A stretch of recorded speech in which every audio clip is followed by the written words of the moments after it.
Hello friends, my name is Devashish Panigre. Welcome to my YouTube channel Dev's Physics. Today we are going to study about the Venn digraph generator. It is an important long question of the nuclear and the particle physics. ठीक है, इस video में आप अगर नए हैं तो इस चैनल में नए हैं तो वीडियो को शेयर करना और लाइक कर देना, और इस चैनल में नए हैं तो प्लीज सब्सक्राइब कर दीजिएगा. Let's check out the intro.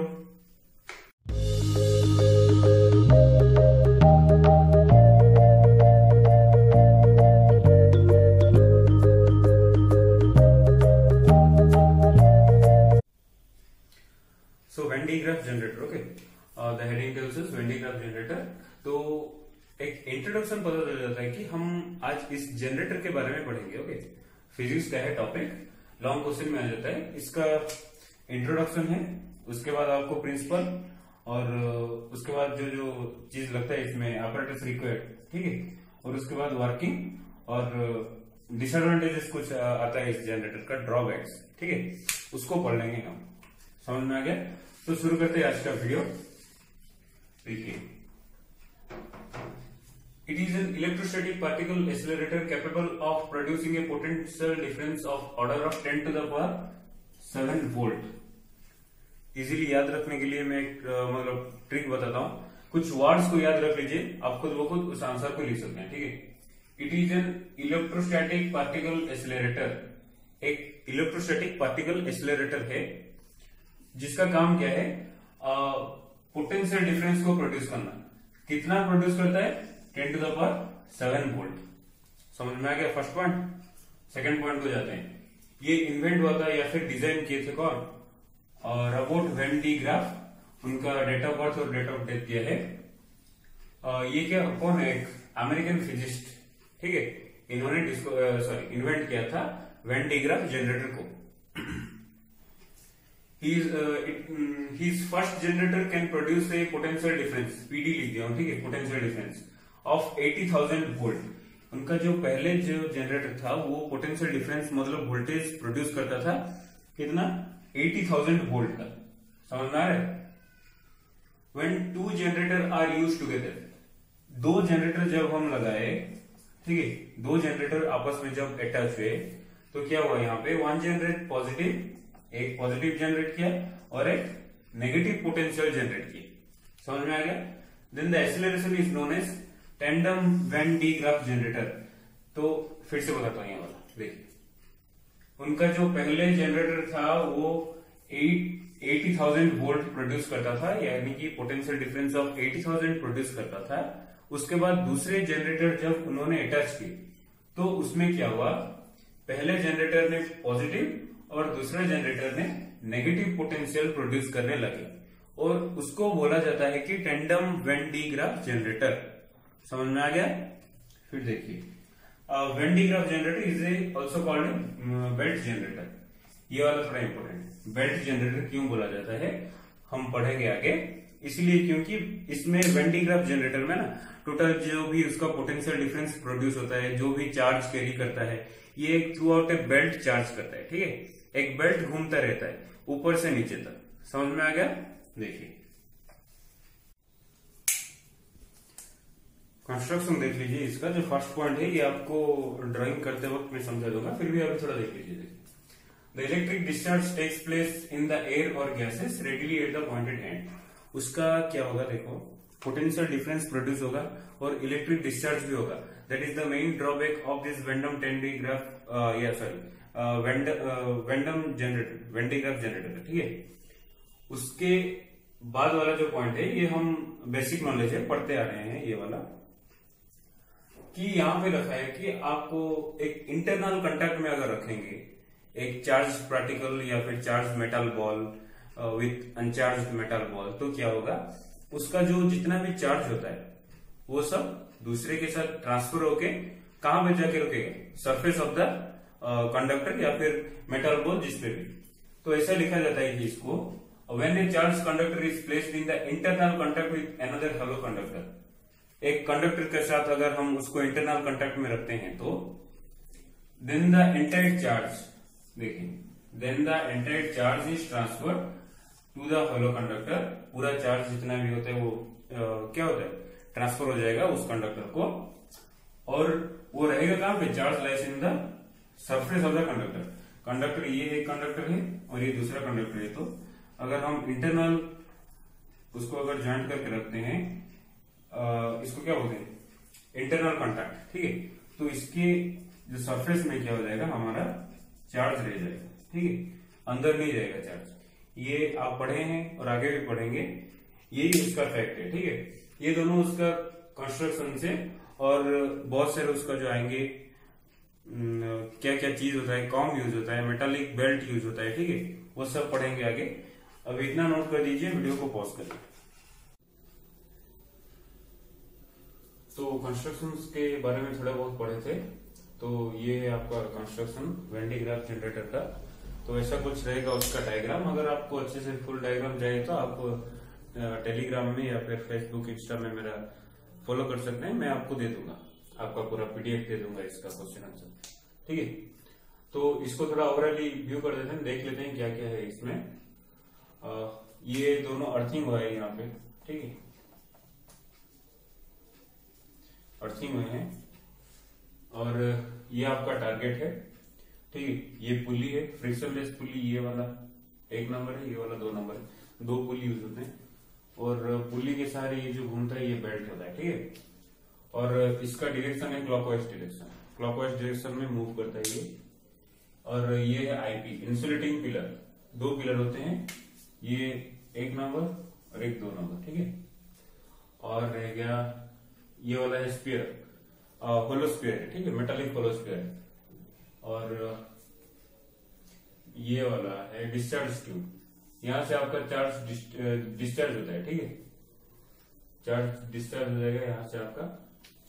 और एक है मोटर ड्रिवन पुली, ये दूसरा पुली है जहां से मोटर से चलता है ये वाला, ठीक है।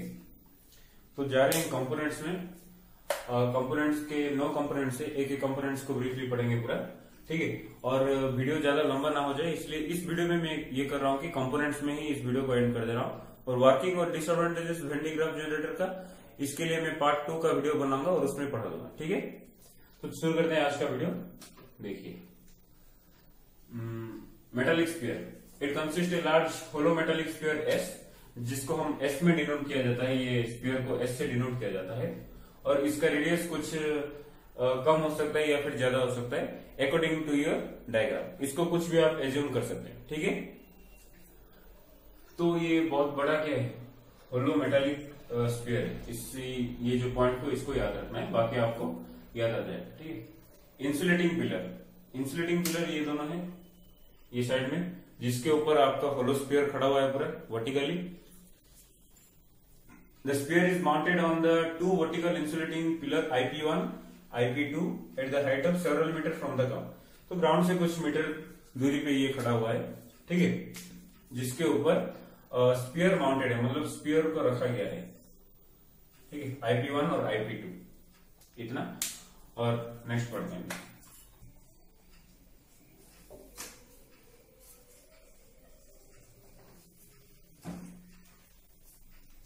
तो और 2 कंपोनेंट्स आ गए यहाँ पे, देखिए। मेटालिक स्फीयर के बारे में पढ़ दिए थे और इंसुलेटिंग पिलर भी हमारा खत्म हो गया, ठीक है। तो अभी आ रहा है फ्रिक्शनलेस पुली, ये फ्रिक्शनलेस पुली है ये दोनों।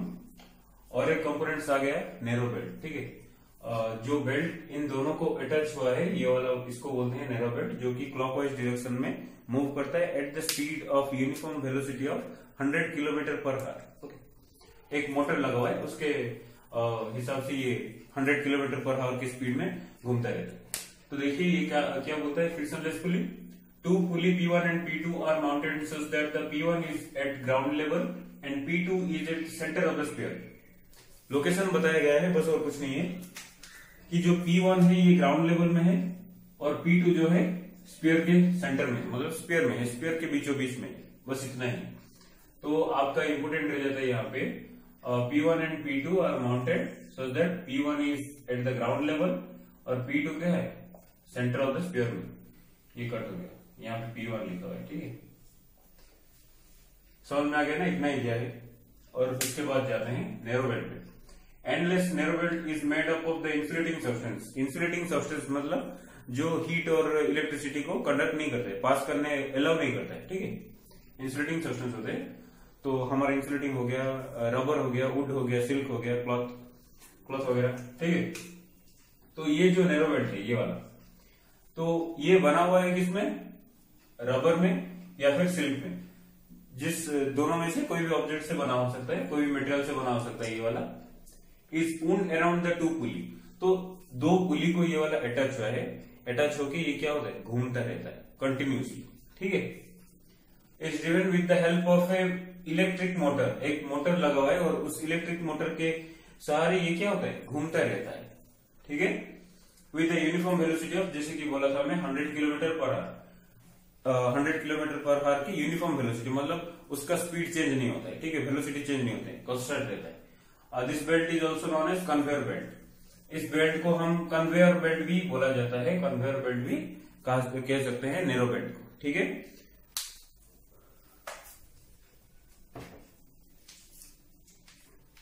टू मेटालिक काउंट, ठीक है। मेटालिक काउंट यहाँ पे है आपका प्लेस हुआ है, ये वाला है एक C1, ठीक है, और ये वाला है C2। तो इसका डायग्राम कुछ ऐसे आ रहा है, ठीक है। तो इसको बोलते हैं teeth, these are known as the teeth of the comb, ठीक है। चलो पढ़ते हैं।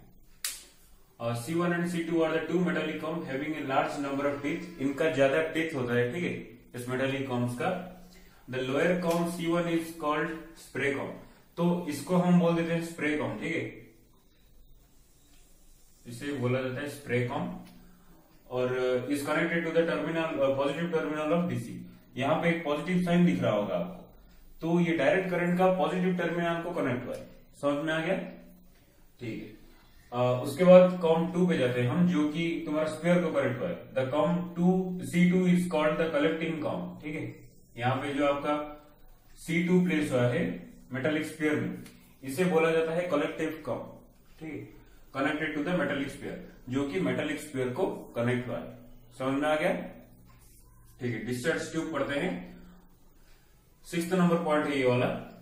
It is use to produce ion to be accelerated. Discharge tube का काम यह है कि ये आयन प्रोड्यूस करता है एक्सेलरेशन के लिए, समझ में आ गया। और यहाँ पे आपका हो गया ये वाला है डिस्चार्ज ट्यूब, जिसका लोअर एंड आपका अर्थिंग हुआ है, अर्थ हुआ है, ठीक है। इसको टारगेट को भी कनेक्टेड है ये, तो टारगेट के बारे में पढ़ते हैं इसका। The lower end of the discharge tube carries target T. तो डिस्चार्ज ट्यूब का लोअर एंड टारगेट को लेके जा रहा है, ठीक है, कैरी कर रहा है टारगेट को। The discharge tube is earth at the lower and. तो लास्ट को क्या गया है, डिस्चार्ज ट्यूब को अर्थिंग किया गया है, ठीक है। यहाँ पे ये वाला अर्थिंग का सिंबल है, आपको पता होगा। तो डिस्चार्ज ट्यूब क्या करता है, टारगेट को कैरी करता है और इसको अर्थिंग किया गया है, समझ में आ गया।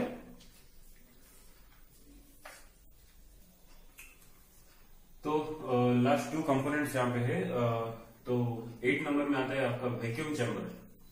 ये जो पूरा एक्सपेरिमेंट है ये पूरा वैक्यूम चैम्बर में लिया जाता है, और वैक्यूम चैम्बर में तुम्हारा एक गैस लिया जाता है, या तो वो नाइट्रोजन हो सकता है, मीथेन हो सकता है, या फिर नियॉन, ठीक है, नॉर्मल गैस। वो 15 एटमॉस्फेरिक प्रेशर, 15 atm प्रेशर में उसको फील किया गया है। तो यहाँ पे भी वही लिखा है, the target is placed in the vacuum chamber. तो टारगेट को पूरा वैक्यूम चैम्बर में प्लेस किया गया है, फील्ड विथ नाइट्रोजन, मीथेन और नियॉन, ठीक है, at 15 atm pressure. 15 atm pressure में पूरा टारगेट को इन तीनों गैसों में से एक गैस से भरकर प्लेस किया गया, ठीक है। तो इतना ही। और हाई टेंशन बैटरी, यहाँ पे आपको नजर में आया होगा, जो स्प्रे कम C1 होता है ये वाला, ये कनेक्ट हुआ है हाई टेंशन बैटरी को, ठीक है। The spray comb C1 is connected to the high tension battery which other end is earth. तो जिस हाई टेंशन बैटरी को स्प्रे C1 अटैच हुआ है, उसका दूसरा एंड क्या हुआ है, अर्थ किया गया है, ठीक है, अर्थिंग किया गया है। यहाँ पे आज का वीडियो को एंड करते हैं, और इसका कंटिन्यूड वीडियो में जल्द ही लाऊंगा ये यूट्यूब पे। तो देखिए, अगर अच्छा लगे तो लाइक और शेयर कर दीजिए। अगर इस चैनल में आप नए हैं तो सब्सक्राइब कर दीजिएगा। Thank you very much.